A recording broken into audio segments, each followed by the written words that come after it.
I didn't choose this. I was a chiropractor originally, specialized in structural correction. Then in 1999, I got very sick. And what I was dealing with then was not nearly as common as what people are dealing with today.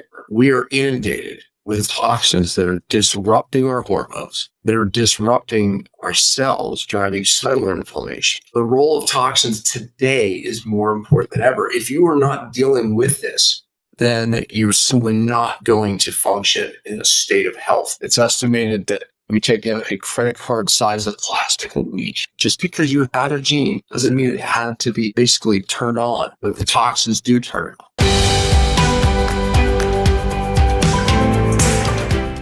We've got Dr. Pompa here. Thank you for doing this. I have seen some of your stuff over the years, some interesting stuff. Maybe for those that are not familiar with you, would you just give a quick, brief sort of background? Yeah. What you do? Yeah, look, I've been known for teaching doctors for 20 years about detoxification, cellular detox specifically. Where did that come from? I didn't choose this. I was a chiropractor originally, specialized in structural correction. Then in 1999, I got very sick. I'm explaining 2000, 2001, 2, 3, I was very sick, challenged. And what I was dealing with then was not nearly as common as what people are dealing with today. So basically, in my battle is everything I teach today. So how I got my life back is what I teach people. I taught doctors only for a while, and now I've developed a program called Pompa program where I'm taking it directly to people looking for answers because of the internet. It's virtual and have impacted the world. And there was a story behind that because when I was very sick, my wife literally crying out for answers, not just for me, but for our family. I had 2 kids at that time. I have 5 now. Just crying out because obviously our life came to a screeching halt and it was bad. But in that, God spoke to her heart. Not only is He going to get me well, but I'm going to take a message to her. And when she would tell me that, I didn't want to hear it. Shawn, I couldn't even accept those words because I couldn't even get myself. It's exactly what I would tell her. But here I am, I'm taking a message to the world. So he was right. I should say him through my wife was right. And that's what I'm doing. Let me just ask, because you mentioned the word detoxification, and it's, in my view, obviously I focus a lot on nutrition. I think a lot of the food supply is just not good. It's making people sick, whether you want to call it a poison or a toxin or all the various sort of weird ingredients that are in everything now. It's hard. You got to pay extra not to be poisoned, it seems. If you want something that doesn't have crap in it, you got to pay more money for some reason, which is weird to me. But where do you see the role of sort of toxins and what nature are they and how do they affect us? If you watch my Instagram, you would see that most of the videos that take off to millions of views are just me telling people how to avoid it, how to live their life around these things that we've been exposed to. And the reason why that message is so popular is because people for the first time understand to be well, to feel well, to stay lean, it's less about diet exercise than ever. And that's a whole statement. But what I mean by not that that's not important, because to your point, a lot of the toxins are carried through the diet. But unknowingly, we are getting poisoned that goes beyond our diet even. And the diet sits before the storm. However, it is more important than ever. We are inundated with toxins that are disrupting our hormones, that are disrupting our cells, driving cellular inflammation, keeping our cells from even hearing our hormones. Right now, it's very in vogue for people to take hormones. Variable hormones, and all the gut issues that everybody's having, all the probiotics, that's in vogue too. But it's not working. It is because we're not getting to the real reason why so many people don't feel well despite changing their diet, despite exercise, despite taking hormones, taking supplements. So to answer your question, the role of toxins today is more important than ever. If you are not dealing with this, then you're simply not going to function in a state of health. I'll tell you, 20 years ago, people could change their diet and start a little bit of exercise and feel amazing. And most of their fatigue would go away, their brain fog, their anxiety. It's a different game today. People having massive brain fog, wondering what's going on. Can't think, can't sleep. I just simply don't feel well. Wake up dragging through the day, need stimulant after stimulant. For oddly, they're just so dysfunctional that they can't even lose weight when they do change their diet. That's the state and toxins are driving it. Where I hear people asking me, and I honestly don't know a lot of specifics of this. Some people, well, sometimes we have things accumulating in our body fat. I'm sure other tissues store these things as well. Are they obviously stop exposing yourself to this thing would be step one. So if you're chronically exposed to, and sometimes it's hard because it's in the air in many cases. And so it's like, how do you stop breathing air? But how do we get these sort of toxic things sort of removed from our body? Is it possible to remove them? How long does it take? And then are there any sort of, because people talk, well, what happens if the toxins mobilize and they go to other places? Is that a problem? So what is the sort of the detox process involved? Yeah, mobilization of toxins is an issue. Redistribution is an issue, right? So I think my passion has been around doing detox correctly. And real detox is a cellular issue. And we'll discuss more of that in a moment. Because most people think just saying a sauna is detox, doing a cleanse, a fast. I'm for all those things. I wrote a book on fasting. But it's not detox, and it's not how I got my life back, and it's not how people will today. You have to get to the cell. That's what these toxins are affecting. And that's where really life and death begins, and our health in general, and how good we feel. Those are cellular issues. Okay, let me say something that's important. We do, avoidance is important. But I think what I heard you say, if I was watching this, I'd be like, wait, what do we do? Because it's impossible to avoid it all. And first of all, I agree with that. If you look at the amount of plastic that we're eating, it's estimated that we take a credit card size of plastic a week just so what we're drinking and eating. Okay, that's a massive amount, and it's hormone disrupting. Yes, it mimics estrogen, and it blocks and drives inflammation of the hormone. It really is a hormone disaster, the plastic alone. And we have something called forever chemicals that I've been teaching about forever, and because of the movie Dark Waters that showed what was happening, the cover up with DuPont and 3M, and these companies that have been just blasting us with this chemical, unknowing to us. But now it's estimated it's in every living thing on the planet, and it's another hormone disruptor. How do you avoid it? Look, if you stop drinking out of plastic bottle, look at your cosmetics, go to EWG, Environmental Working Group, Skin Keep, and evaluate what personal care products you bring out of your body. Don't just store things with plastic, eat off plastic. You can massively drop that, right? Maybe to a quarter of a credit card. Okay, but here's the point, though. There is a certain amount of these chemicals that are unavoidable, right? What do we do? What I've learned over the years, but people that are going to adapt to the amount of toxicity that we're under are the people who actually have cells that continue to detox us day in, day out. Okay, what does that mean? This massive amount of toxins that we're under, we just scraped the surface. We didn't talk about the aluminum in the air. We didn't talk about all these other heavy metal exposures, how the homes that are absolutely accumulating biotoxins from mold. I could go on. Infections hidden in our jaw that are driving toxicity. All of that is decreasing our cells' ability to detox these toxins day in and day out. So how do you combat it besides just try to minimize it? You have to keep your cells functioning to do what they were designed to do. If you have good functioning cells that detox day in, day out, like they were designed to do, to keep us alive and healthy, then you will win in the end. And that's what I teach. That's what I teach. How we get people's lives back that are hormonally dysfunctional, going, what's wrong? Why do I have autoimmune? This thyroid condition, by the way, thyroid conditions are exploding. Why? Because it's the first tissues in the body that start reacting to these chemicals. And typically it's without diagnosis. It's self-limiting. You have the symptoms: dry hair, brittle hair falling out, getting skinny, fat, losing muscle, getting fat, this, can't lose weight, body temperature dysregulation, no energy. How many people have all that? Anxiety, constipation. Those are thyroid symptoms. It probably will take about 10 years of having those symptoms before you're actually given a diagnosis. Oh, what did they do? It's bringing about hormone. Oh, what does that do? It makes your blood levels look better, but it doesn't make you feel better.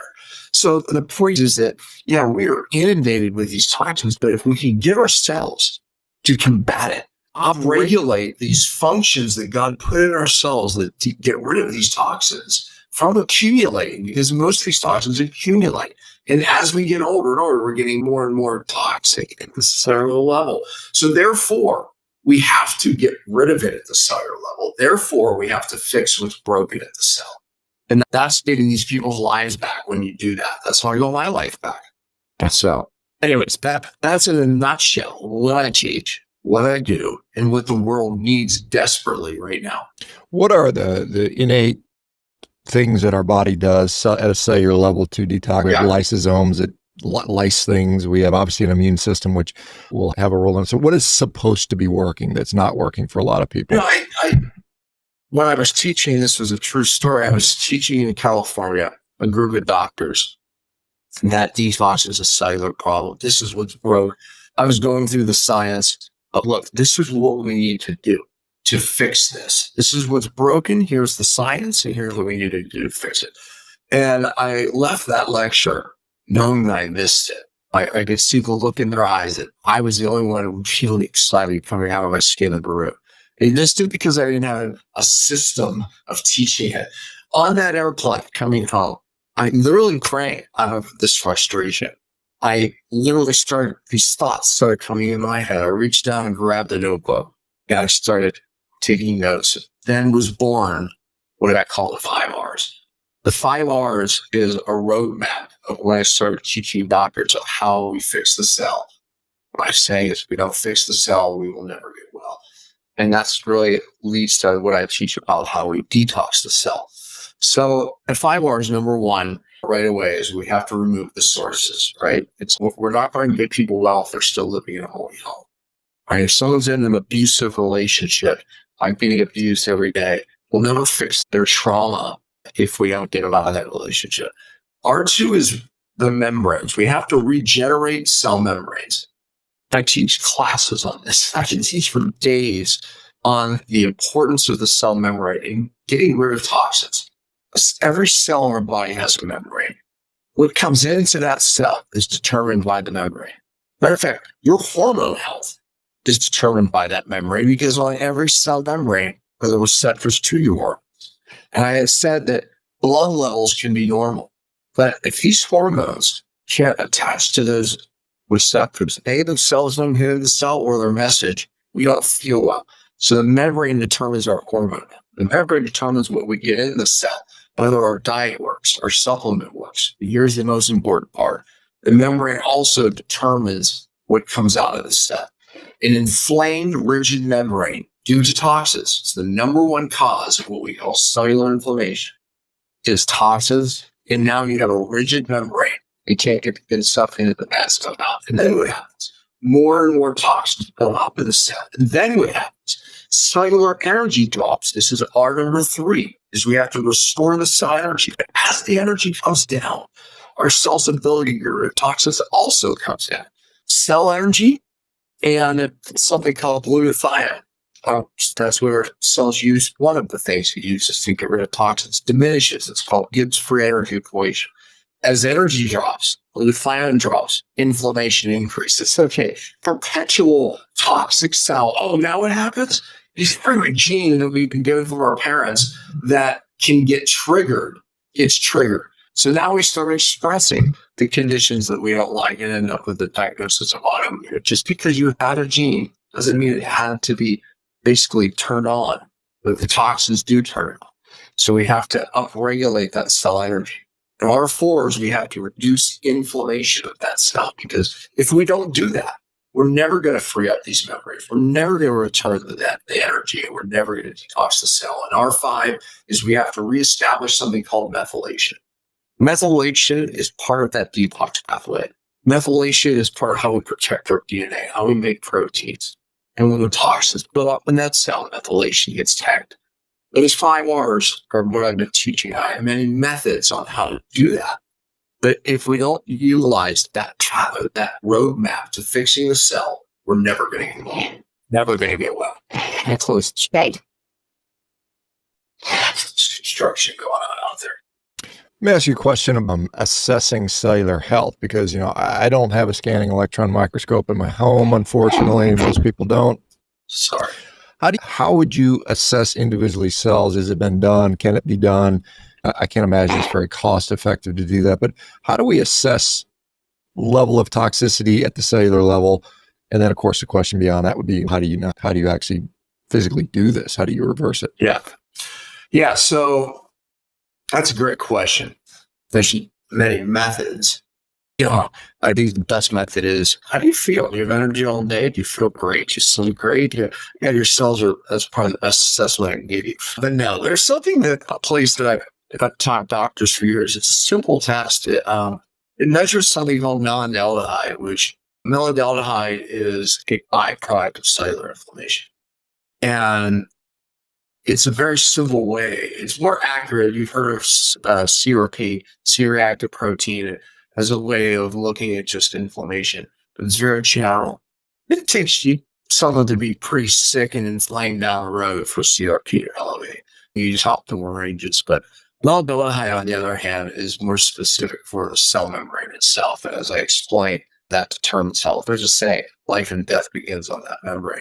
So if we can see that it's inflamed, measuring non-aldehyde, we can see that it's something called lipid peroxidation is occurring, where it's an oxidation of that lipid bilayer, 2 layers of fat. But anyways, non-aldehyde is a place to begin to look if you have cellular inflammation. And again, I made a joke of it, but it's not. If we look at somebody's symptoms, we can literally determine a lot of someone's cellular health. Looking at somebody's hormonal health, looking at somebody's ability to stay in ease, have energy, think clearly, sleep well. Those are direct reflections of people's cellular health. Okay. And how do we now start if you say, I'm going to prioritize X, Y, and Z to get you better, obviously some things are going to have bigger bang for the buck. Some things are going to be like, I would guess it fine tuning or minor things. Obviously sleep, stop eating garbage, stop drinking alcohol. I would assume don't smoke. Yeah. How do you get people from very sick to less sick? Yeah, look, I think first of all, we have to go to our number one and back into that. I think my point earlier, and partly your point, is that to some degree, we live in a very toxic world that's unavoidable. And I said, the people who will win this are the people who can fix themselves and get their cells doing what we need to do. But let me step back into that for a moment and say, there's certain toxins that I reference and refer to as super toxins that make that virtually impossible. And one of the first things that I teach my doctors to do is evaluate people's lives based on some of these super toxins. Super toxins bioaccumulate differently than other toxins. Super toxins have so much devastating effect on our nervous system and our cells that it becomes virtually impossible to upregulate that cell function to detox. It becomes impossible to downregulate the inflammation of the cell to get our lives back. Let's just talk about 3 of those. If I was watching this, I'd be like, okay, yeah, please tell me. Because here's what I found where alternative medicine goes wrong. And they either don't look for these things correctly or at all, or they detox them very incorrectly and make things worse by creating redistribution. You mentioned that earlier. Can we redistribute toxins and become worse? The answer is yes, and we need to repress that. Okay, so let's start into this. I briefly mentioned that biotoxins from mold are devastating. And the way we're building homes, especially in this country, is absolutely causing the problem. First of all, we are building homes airtight to save money on fuel bills. We're wrapping them in plastic, which keeps moisture in. And when you add water to something called drywall, behind these walls is a paper. Literally, that's called mold food. Mold feeds on something called cellulose, and that's what paper is. So we're putting mold food in all these walls, and all we do is add water. The mold spores are there. They're in our environment, right? It's when they grow to a level, it creates biotoxic illness. We call it amplifying mold situations when people start getting sick. Look, 95% of all mold problems go unknown to people that live in that home. Why? Because they happen behind walls. And if they were privy enough to say, hey, maybe I have a mold problem, you know what they do? They go and they find a mold inspector that comes in. You know what he does? He does a mold test by the air.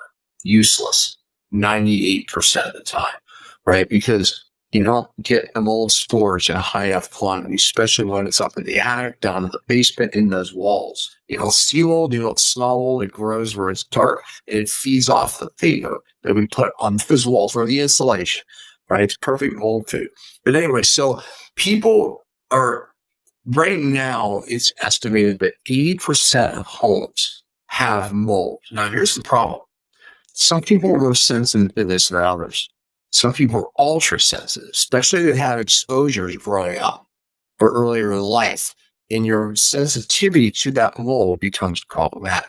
So now you're looking at a house that had one water damage, and they didn't dry it correctly. They just fixed the outside, painted up over it, all as well. You moved into the house, you didn't know it happened.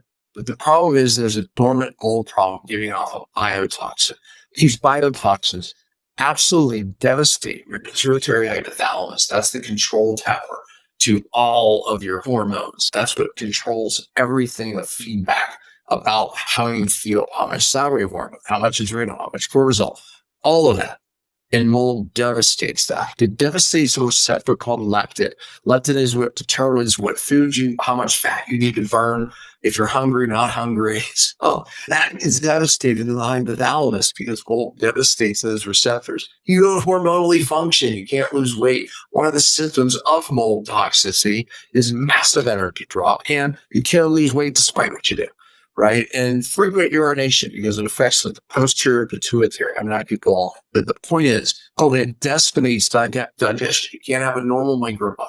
Despite diet change, how many probiotics you change? Okay, mold. The second one, let me just work through one for questions. Heavy metals. I think that in alternative medicine, we get that heavy metals are a problem. But here's a bigger issue. I'm doing heavy metal detox. Oh, really? What did you do? I took chlorella, cilantro, satin saunas, and I did that for 3 months. Okay. These metals are accumulating in utero. And in fact, the number one mercury exposure and lead exposure is in utero, in mom's belly. That's right. The number of silver fillings that mom has in her mouth, those fillings contain 50% mercury, and all our moms had them because they grew up in this generation. I had them too. I got sick. I'm only 60. But the fact is that they have 50% mercury, that vaporized mercury in your brains. But our parents, ladies, the DRASH study, first study that showed that the number of fillings that you had in your mouth or your mom is proportional to how much mercury the baby got in utero in the brain. That's right. That's where it starts. Oh, the number one source of lead is mom too. Because most lead is stored in the bone. And it comes out during pregnancy. It's very normal as done during pregnancy. But out comes the lead. That exposure with heavy metal spreads in, and now we're being crushed with it in our air. They're putting aluminum in jet fuel just to make it more efficient. Saving billions of dollars, but it's falling down on us. Okay, the point is the mistake is that we think that these weak chelators like cilantro and this and just a sauna in the 10-day cleanse is going to get these metals that have accumulated from the time in utero to the time we're now 40, 50, 60 years old. Hot wash. You have to do chelation correctly at the cellular level, and you can't be an IV. So the point is, I've been teaching doctors for 20 years on how to get rid of heavy metals and do it correctly. The third big exposure are these skin infections. You know how many people had wisdom teeth taken out and they heal over, and now they have an infection, and 25 years later, according to studies, all of a sudden starts poisoning your immune system, causing autoimmune, driving down your immune system. So now you end up with candida, parasites, and all these other pathogens. And alternative medicine is trying to kill the parasites, kill the fungus, kill the candida. Impossible if you have one of these infections. And alternative medicine isn't even looking for them correctly. Those three, I always say you have to evaluate everybody for, because if you have some of those super toxins, you're never going to fix your detox pathways. You're not going to get your life. Just a couple interesting things that you made comment. I'd like to comment on. One, you said you cannot use an IV for, I think, for chelation or something along those lines. I'm curious as to why Yeah. that is. And then the other thing is, how do you assess the presence of these? Is blood serum enough, or just have to be a Yeah. biopsy or hair analysis, or how do we know that stuff's there? Those are two great questions. We'll handle the easy one first. The IV chelation, there's a time and a place for it, especially if you get acute exposure. That means if you get a lot of metal at once, IV chelation is great. If you have chronic exposure that I was just discussing, from neuro to adulthood, these things are deep into the tissue. IV chelation puts a lot of something that really does work. It grabs these toxins, then it goes away in 8 or 10 hours. And now you start redistributing.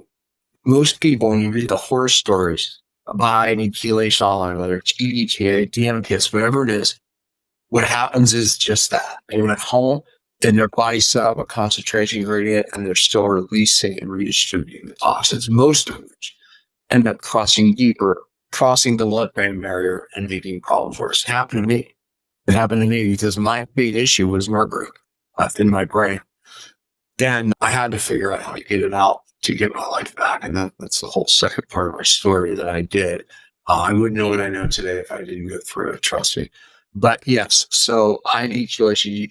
Chelators are part of what I teach, using them within their half-life. And what that means is keeping the level up in the blood long enough so you don't redistribute. And every chelator has a different half-life. And again, doctors just don't understand this stuff, and they're not even following the PDF on how to use these chelators. They're telling people, here, take it once a day, take this twice a day, when they have to take it within a half-life, maybe 3 times a day, whatever the half-life is. But yes, but I want to say this. Chelation is not even how you get rid of heavy metals. Without upregulating, you started our conversation here, these detox pathways in the cell that are broke, chelation in itself doesn't work. You have to use that as part of getting these toxins out of the body, and it's just part of it. The second part of the question is how you evaluate for these 3 big super toxins that I just talked about. These tender infections, if we start backwards here, these tender infections, there's something now called cone bean, CONE. Cone beans are in every city right now in the United States because many different types of medicine use them for different things. But it's a 3D X-ray CAT scan that can look at the jaw and see these lucencies. And then we're able to determine if there is a cavitation either. Now, be careful, because most dentists don't know how to read cone bean. They're not trained on. That's not any cut on any dentist. It's just not part of their training. Or they read it for what their discipline is and not for cavitation, aka infection. You have to send it to one that is trained in reading cone bean, and even has the correct software. You can see in a 3D way around this lucency and then tell where the infection is. So that's the way to determine that. And biological dentists would be a place to start to ask for that type of test. And then we have a group of doctors, growing group of dentists around the country who we utilize to read them. And they do it virtually from around the country. And if you contact my thing about any information, and you can utilize some of the dentists that we utilize. And then to determine the mold, that is a big challenge. Because right now in our space, alternative space, I'll say it that way, they're using a urine test. It's a biotoxic urine test that in my doctor group, we tested. And the bad news is that it's identifying more food-borne biotoxins from molds in food than it is environment.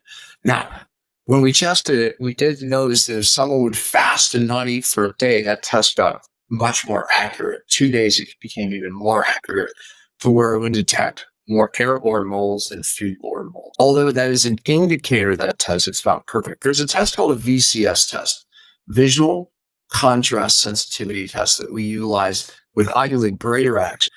A guy named Shawn and a guy named Richard Shearer made that test popular for detecting biotoxic, aka mold illness. It's a visual test. It doesn't look at acuity, meaning your ability to see well. You have to rule that out if you use glasses, you have to use them, but it looks at contrast sensitivity, which when you're in a mold exposure, it gets crushed. You literally fail the test. So that's the way we determine that. Heavy metals, no perfect test, because most heavy metal issues are heavy metals that have accumulated in deep tissue like the brain, nerve tissue. It's a neurotoxin. And there's no test from the biopsy that determines that. That said, the one we utilize is a challenge test. That's the one that I actually utilized and said, man, looks like I'm accumulating a lot of heavy metals, which was very abnormal. But it's taking a chelator correctly and looking at what's in the urine. It's not perfect because it doesn't determine what's in the brain, but it is where we start. Okay, interesting. So given that 80% of the houses are affected with mold, there's aluminum particles floating in the air. Obviously, most people should have at least some exposure to this stuff, unless you live on the top of the Himalayas somewhere. Perhaps you don't. Yeah. But what percentage of people do you think actually their illness, whether it be diabetes, whether it be heart disease, whether it be mental health illness, are these things contributing to, outside of what the usual, because we have the usual thoughts that we think are causing these diseases, are these things contributing to them? Are they the primary reason for many of these things, or what do you think is going on with that? That's another great question. I'm so glad you asked that, because the answer is, I believe the majority of things that we're seeing a lot of today is the contributing factor. I presented, it was a diabetes, I forget where it was, I was presenting on diabetes. My argument was, and I was going through the studies, that most diabetes is actually more toxic driven than diet. And that's true of a bold statement, in the sense that we think of diabetes as just, hey, eating too many processed carbs, and that's the issue. And there's truth to that. You and I would agree on that. However, it's more complicated than that. When you look at countries like Italy, which I spend a lot of time there, they eat 20 to 25% more carbs than we do. And yet their incidence of diabetes, and what you don't see in Italy, is fat people. You know the tourists from the Italians right away. So we know it's more than just carbohydrates, right? I agree that their carbohydrates are cleaner. They're ancient wheat. They're using a wheat that we're not eating. So I agree that it is absolutely different. They're not spraying glyphosate, which is the chemical that's leading to a big part in diabetes. Stephanie Seneff, a senior scientist at MIT, she was one of the first to show glyphosate as a driving factor of diabetes. They don't have that on their grain and their pasta in Italy. So that's just one chemical. But I went through and I showed a lot of studies that chemicals, and I explained this a little bit, I'll draw it, it resonates better.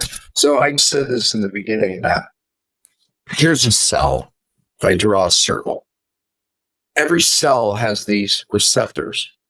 Okay, these are hormone receptors. So we could put thyroid hormone, even if the blood level is normal, it has to still attach to one of these receptors. We get into the cell, and that works. So we throw greater energy or fat as well. Insulin is another hormone that has to attach to a receptor. And when that happens, all's well. And we're familiar with insulin resistance. That means that you're plenty of insulin out here, just like thyroid hormone. But resistance means that something's blocking it and resisting its action in the cell. And then what happens is we end up getting a diagnosis of insulin resistance or type 2 diabetes. So what we're not asking is what's driving hormone resistance in general. The number one driver is toxins, by far. Toxins are interfering with these hormone receptors. I could put estrogen here. I could put testosterone. I could put progesterone. Hormone resistance, getting ourselves aligned with people don't feel well. And then what are we doing even in alternative measurements? Getting people hormones, making blood levels of thyroid, hormone, or progesterone better. But if you're not using this, you're looking not dealing with the issue. That's why when people take thyroid hormone, they say, okay, yeah, my blood work does look better. My progesterone look better. But yet, I don't feel better, right? My symptoms aren't going away. Because this is the issue, right? So when we look at diabetes, when we look at thyroid resistance, when we look at all these reasons that you said, now heart disease, come on, we know that the inflammation is the cause of heart disease, not cholesterol. Inflammation. What's driving inflammation? Mostly toxins. The toxins are driving the hormone disruption at the cellular level. The toxins are driving these problems. Weight loss resistance, obesity. I make the argument for toxins. And if we link obesity to diabetes, obesity to heart attacks, strokes, the number one killers, now we built some. I think toxicity is the issue. And I believe it is. If you look at the rise, what happened? If you look back in pictures, I did this in some of my social media pieces. Look at it back in the 1930s in pictures of cities. You don't see fat people. They were eating tons of lard, which is better than the vegetable oils we're eating today. They were not paying attention. They didn't exercise by no means. Right? It's more of a picture of looking at France and Italy today and some of the other countries. We're not seeing obesity. But what are we seeing in the most toxic countries? Massive obesity. Massive. Right? And that's what happened after World War II when the chemical revolution started. And all of a sudden, all these chemicals went into everything that we do. Importantly, we talked about the plastic. We talked about further chemicals. We talked about heavy metals. And what happened? People got fatter. The world got sicker. And we had more hormone problems. Yeah, I think toxins are at the top. When I look, and I don't disagree with you, particularly things about the various hormone resistances, and there's clear data that there's not just insulin resistance, there's insulin. Every hormone has a receptor, and every receptor is modifiable, good or bad. When I look at how our body takes in external things, our gut is the largest interface. It's the tube from our mouth to our anus is external to our body. 70% of our immune system resides there. It's a semi-permeable membrane. Our skin is largely, the job of our skin is to keep stuff out for the most part. It's impermeable to most things. And then, of course, our lungs. And so maybe mucous membranes, you could argue, but the surface area is quite smaller. So where do you think, obviously, I think, like, when I look at that, I say the biggest surface area is what's going on in the gut. So the gut has to be extremely important in this. But how much, there's people that, like, do I worry about the deodorant I put on my body? How, relatively speaking, where would you say the biggest exposure to toxins are coming from? At least I guess there's a chronicity. If you're exposed to it every day, all the time, and it's always around you, it's different than if you episodically are exposed to it. So if you could say, where do you think most of the toxins are coming from? How are they getting into our body for the most part? Yeah, to your point, I think many of them are coming into our lungs, which goes right into our bloodstream. Think about when you shower, right? If we just talk about chlorine, right? Chlorine is in our water supply as well as fluoride. Those are two thyroid disruptors. And people go, all right, thank God I don't drink chlorinated water. But most people still are. They're still drinking chlorinated city water, right? But let's talk about healthy people that are. But when you shower without having a whole water filtration unit in your house, I did a video on social media where I put chlorinated water over here and filtered water here. And then I tested it, showed chlorine, no chlorine, showed the test, there it is, chlorine. Put my hand in the water for 30 seconds, pulled it out, retested, no chlorine. Well, where did the chlorine go? Went right into me. They say a 10-minute shower is equivalent to drinking 10 glasses of chlorinated water, right? It's because you're breathing it in your lungs and you're absorbing it in your skin. Right? Yeah, there's lungs directly to blood, skin to the blood. Okay, again, fluoride, these chemicals are crossing right through it. Then we have the gut exposure. We're eating all these foods. I just mentioned that term of glyphosate, which in this country, they say it's 60% of the rainfall. It's being used on most of our food supply, unless you're buying pure organic. So we're being exposed. Now, again, in Europe and Italy, they've outlawed this chemical because of the devastating effects to our gut. It opens up our gut barrier. And by the way, Shawn, I don't know where you are on the plant toxin thing. It's very popular today. Avoiding lectins, phytates, oxalates. These things should not cause problems in healthy humans. Why are they? Plants haven't changed. Humans changed. For now, people go over these things. And I feel better. Of course you do. Because your gut is wide open. It's not a lectin problem. It's a toxic issue, right? Glyphosate at the head of the class is being sprayed on everything. It opens up the gut barrier and allows these toxins to just flow through in your bloodstream. No wonder autoimmune is going crazy. So yes, of course, that we're getting these exposures, all of those avenues. This process here, this is something that I show and teach. I talked about the cell. My 5 R's is what we start applying. All of how we start upregulating this cell to start doing what it was designed to do. Toxins start moving from that cell. Problem is, you said it best. You said, don't we have to worry about redistribution of toxins when you're detoxing? The answer is yes. So what you have to do is, this is where you use chelators and binders, is outside the cell, because most of them can't get in the cell. So things like DMSA, DMPS, EDTA. I mean, there's many different binders, and I'm a fan of all of them, even some I developed. But the point is, they work out here, because when we start fixing the cell and we start moving these toxins out, we better bind them to something. Otherwise, they start to redistribute throughout the body. And that's not good. They end up in your brain. Many of the toxins end up in your liver. Here's the problem there. They bind up to something called bile, and you end up with what is called a toxic bile complex. The hepatic biliary sludge is what it's called. But here's the problem.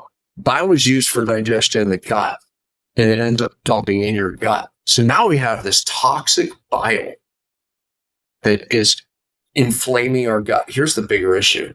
In the lower intestine, the body is designed to reabsorb that bile back to the liver. You know why it does that? It doesn't want to take the energy to recreate it. So it reabsorbs it. Smart. But guess what? That toxic bile brings those toxins right back to the liver. And it's called autointoxication. And when people have leaky gut, you're leaking toxins directly from the gut, and even that bile returning. This is where we use binders. We use binders in the gut to protect from that autointoxication. We use chelators outside the cell to protect from redistribution from the cell when we start fixing those pathways. Process is what I've taught for 20-some years, and it works. And I wouldn't know any of it if I didn't get sick. Obviously, our body has some limited capacity to detox. That's one of the jobs of the liver. Our kidneys excrete things. I suspect there are things that we can do lifestyle-wise to facilitate. You mentioned sauna. You meant maybe exercise, maybe actually sleeping. How much of a role is that? Like I said, I guess if we were to turn the clock back 100 years where we didn't have crap in the air, would we have sufficient resources innately to deal with this stuff? So we're just at a point where it's so overwhelmingly more than we can handle. Yeah, I mean, that's the point, right? As a matter of fact, I get amazed. I just said this the other day. I'm amazed at the body's innate intelligence that God put in our body to heal. Its resilience. It's pretty amazing. It really is. But to your point, yeah, we didn't need it. Back in the early 1900s, it was like people had to worry more about infection and different things of that sort, right, than we did the level of toxicity. And diseases were very different then. But the fact is, yes, our bodies have the ability to deal with it. The liver's overwhelmed. Your cells are overwhelmed. The gut is overwhelmed. And that is why we're seeing the massive amounts of health problems that we're seeing. And again, we're reversing what we just said. We have to limit what we're coming in. Of course we do. But we have to upregulate our body's defense against it. You do that, you get your life back, or you stay healthy, one of the two. Let me delve into maybe controversial waters here a little bit, but we have obviously a large presidential election coming up, various candidates. We have a lot of environmental issues that are probably driving this, whether it's manufacturing, whether it's, fuel in the air, whatever. Do you see any sort of potential to lessen the toxic burden on society? Can we do that? Do you think there's anybody you think that's going to happen, or are we just going to it's just going to continue to get worse as it has been, and we're just going to be left with trying to plug the holes? You have guts going here. I appreciate that. Then at the risk of always losing half of our viewing audience. Thanks a lot. Yeah. Let me be cautious. But here's the irritating thing. And I say this to my dear friends on the left or the right. We have this green movement that is very frustrating to me, because it really doesn't get to the problem of why humanity is sick. I think all of us, both sides of the aisle, agree that we want a clean planet. That's not the debate. The debate is what's causing it oftentimes. The debate is what we should do about it. Right? And the debate is a lot of political driving things that some people think are the solution that aren't the solution. Yeah, so therein lies the debate. But I think that nobody would debate the fact that we want a clean planet, right? How we get there, a whole other story. The frustrating thing for me is that, yeah, we need to make better choices for our planet, but what about us? What about our kids, right? Is that the worry the planet overheat or pull it or whatever it is, the climate change, or is it the worry right now that we are toxifying our kids from over everything? And I could make this even go more controversial when we could talk about what's going on in the vaccine war, what's going on in this world. How do we even have a chance? But I think both sides need to center around that. We have a problem for our children right now, and it's the level of toxins. Look, the green movement is not talking about the level of plastic in humans. It's not. And again, I don't want it in the world and our waters either. But it's not talking about chemicals and forever chemicals that are being put into our cosmetics and everything that we're using. It's not talking about how making homes safer. It's not talking about any of that. But we should. That's where the conversation needs to go. Yeah, and I like I said, 80% of the homes or whatever most homes. My home has drywall in it. You're going to knock down all the homes and build it with something. That's not practical. Maybe new constructions, you could say. And then do we get rid of plastic? And then people say, what are you going to use instead? And so you see this. It's a shift that would have to take, I would guess, a generation at least, maybe two, to do that, but there has to be a starting point, I would think. No, awareness is first. I think the awareness of plastic is happening. And then, again, if there's something good, it comes out of the whole green movement is plastic is bad for the environment. Plastic's worse for us. But again, they work together. Can't both. And so we need to drive down plastic and use other things, right? But for chemicals and other heavy metals and all the other hormone dysfunctional chemicals that would be exposed to also need to be addressed. Yeah, there's an education that happens, but what can we do in the meantime with our families? We need to just limit. We need to limit it. Fragrance in anything is poisoning you and your families. Fragrance in your detergents that go right into your skin are hormone disruptors. Make better choices. Defragrance your house. De-plastic as much as you can.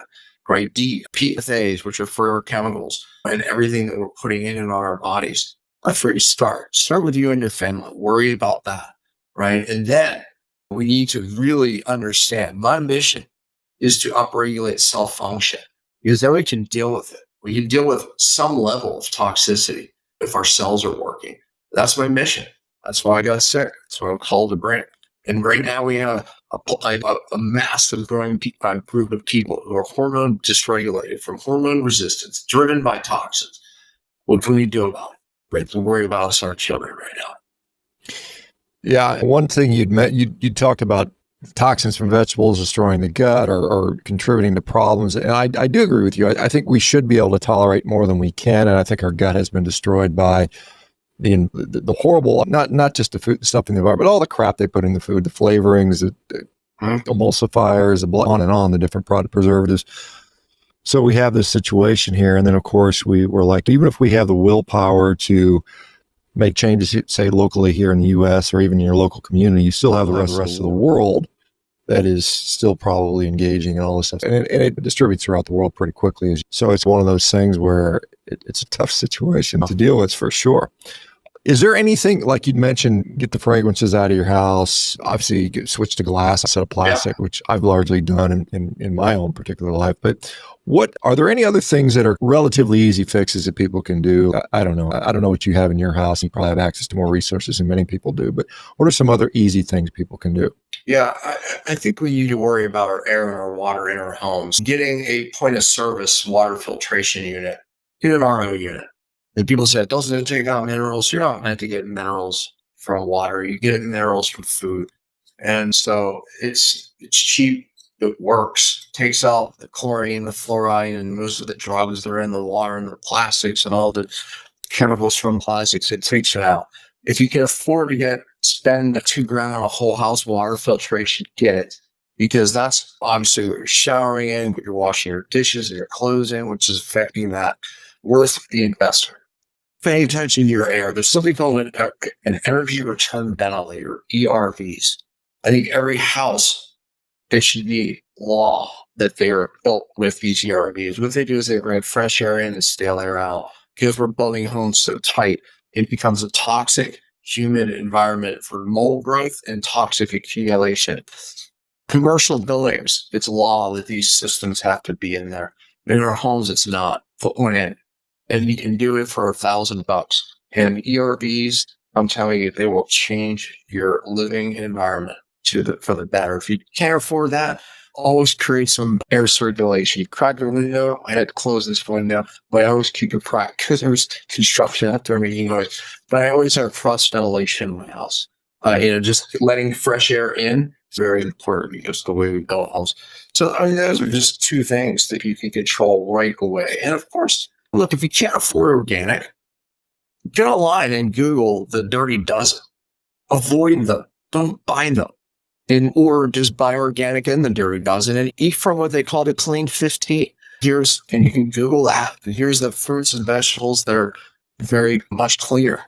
And you're very just be on carnivore diet. And carnivore diet is a tool that I've used, taught my doctor for years before it came in vogue, because dealing with inflamed guts and people who can't deal with plant toxins and the toxins that plants bring in, going carnivore is a big deal for people. And then again, I think it's one of the healthiest foods on the planet, if not the most. Meat, and what really people are lacking today.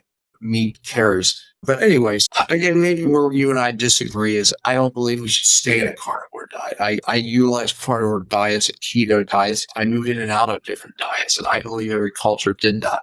I'm sure many people might disagree with you there, but that's just the way it works. Promote a carnivore diet. I promote it as a therapeutic tool, and do it to your lung to get fixed. And then if you choose to add something back in, that's fine. Some people choose not to, and I think that's fine too. Yeah. Okay. So we line up. In the world, I was teaching keto diets for many years, but I always said, first of all, it's not diets in metabolic state. Second of all, I always said you have to stay in them. There wasn't science back then on that. When I was teaching these things, I was just reflecting what ancient cultures did. They lived in and out of these diets. These diets were very important for their microbiome and creating diversity. Diet change is something I call diet variation. I teach on how important diet variation is. Times of feast, times of famine. I think fasting became very popular. I've been teaching and doing fasting since the 1990s. Now it's very popular, but people are fasting too much.